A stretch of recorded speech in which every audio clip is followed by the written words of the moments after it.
दुसऱ्याकडे. परंतु कालमानो मी तर हेच म्हणतो आहे, माझे कथन हेच आहे की कोणतीही बाब ती तुम्ही श्रवण केली आहे एवढ्याच कारणास्तव स्वीकारू नये. कोणतीही बाब परंपरेनुसार एकाकडून दुसऱ्याकडे आली एवढेच कारणास्तव स्वीकारू नये.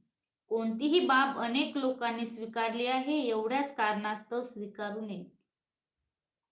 कोणतीही बाब एवढ्या कारणास्तव स्वीकारू नये की तर्क समर्थित आहे. कोणती बाब सकृतदर्शनी स्वीकारार्थ वाटते एवढ्याच कारणास्तव ती स्वीकारू नये.